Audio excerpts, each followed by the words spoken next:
अस्सलाम वालेकुम दोस्तों, उम्मीद है आप सब लोग खैरियत होंगे। आज है जी 8 सितंबर और बुध का दिन है। कोरोना के 52 केस रिपोर्ट हुए पिछले 24 घंटों में, 2 वफ़ात हुई। इन्ना लिल्लाहि व इन्ना इलैहि राजिऊन।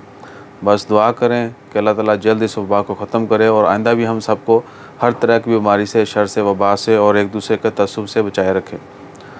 तो उसके अलावा है मिनिस्ट्री ऑफ हेल्थ के जो डायरेक्टर हैं और बाकी टीम, उनकी मीटिंग हुई एम्बेसडर्स के साथ। उसमें बहुत सारी चीज़ें डिस्कस की गई, स्पेशली कोविड-19 के हवाले से, कोरोना की जो सिचुएशन है ओमान में और दीगर कंट्रीज़ में, और ओवरऑल कैसे जो है ओवरकम किया जा सकता है। उसके अलावा सबसे मोस्ट आस्किंग जो है क्वेश्चन जो है वो है वैक्सीन कब मिलेगी ओमान में। तो भाईजान वैक्सीन देखिए time to time different places पर फ्री भी जो है अनाउंस की जा रही है, लोगों को लगाई भी जा रही है। और आजकल चूँकि यकम सितंबर से बहुत सारी जगहों पर एंट्री के लिए वैक्सीन लाजमी थी, और यकम अक्टूबर से और 14 अक्टूबर से, कल भी मैंने रिपीट किया था, आज फिर बहुत सारी जगहों पे जाने के लिए लाजमी हो जाएगी दोनों डोज। तो हर बंदा कोशिश कर रहा है कि लगवा लें, बेशक पैसे दे के या कहीं से फ्री लग रही हो। तो फ्री के बारे में अभी तक कोई अपडेट नहीं है। अगर कोई नई अपडेट आती है तो इमीडिएटली शेयर करेंगे। बाकी पैसे दे के क्या है कि बहुत सारे हॉस्पिटल क्लिनिक से आपको पहले बुकिंग करना होगी और उसके बाद आपको जो टाइम दिया जाएगा, जो डेट दी जाएगी, उसी पे जाके आप लगवा सकते हैं। मस्कत में गोबरा के अंदर जो ओमान इंटरनेशनल हॉस्पिटल है, अक्सर वहाँ पे क्या होता है कि अर्ली मॉर्निंग अगर आप चले जाते हैं तो सेम टाइम जो है आपको वैक्सीन लग जाती है। बाकी आप जहाँ पर भी रहते हैं उसके करीब जवार में करीब देखें कि अगर कोई क्लिनिक है और वहाँ पे लग रही है या अवेलेबल है, होगी, जल्दी होगी, तो आप वहाँ से भी लगवा लें। फ्यूचर में अब जो सिचुएशन बनी हुई है, इस लॉजिकल पॉइंट है, इसको समझिएगा कि अक्टूबर में चूँकि 2 डोज़ लाजमी होंगी, तो हो सकता है कि 1-1.5 महीना ये सिलसिला ऐसे ही चलता रहे। अगर बहुत बड़ी तादाद में ओमान को वैक्सीन मिल जाती है तो फिर तो शायद अल्लाह तूल जो है सबको लगना शुरू हो जाएगी। अभी भी बहुत सारे लोग ऐसे हैं जिनको 1 डोज़ नहीं लगी, तो कोशिश करें। बाकी हम रिक्वेस्ट करते हैं अपनी एम्बेसी से, सोशल क्लब से, तमाम ममालिक की, बल्कि कि वो अपने अपने कम्युनिटी के मेम्बरान जो हैं, जो अफोर्ड नहीं कर पा रहे, उनको भी एटलीस्ट लगवाने के लिए कोई ना कोई तगदो करें, कोई एक्शन जो है वो लें इसके ऊपर।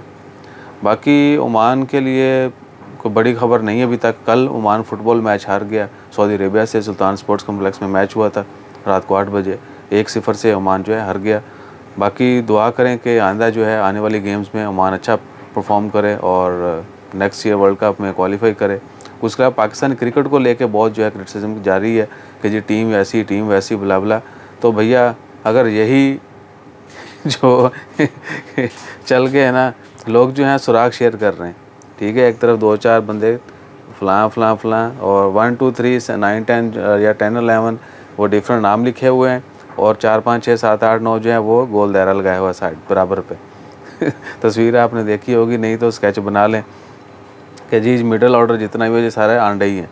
तो भैया अगर यही आंडे चल गए तो यही तबाही फेर देंगे, ठीक है। लेकिन हम बड़े जज्बाती हैं, तो मेरी कोशिश है और रिक्वेस्ट भी है आपसे कि थोड़ा असाब के ऊपर काबू रखें और अपने जज्बात के ऊपर काबू रखें।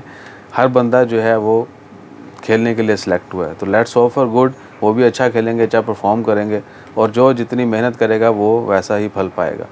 इसके अलावा कोई बड़ी खबर नहीं है। जैसे कि मेजर अपडेट्स आती हैं वो भी आपके साथ शेयर करते हैं, दुआ में याद रखिएगा।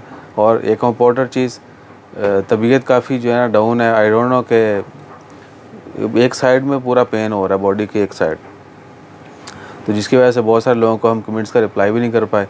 और आंखों की सूरत हाल देख लें, इतना बोला भी नहीं जा रहा और लाइट से भी बड़ी जो है ना कोफ्त हो रही। तो अपना ख्याल रखिएगा, दुआ में याद रखिएगा। जज़ाकल्लाह, अल्लाह हाफ़िज़।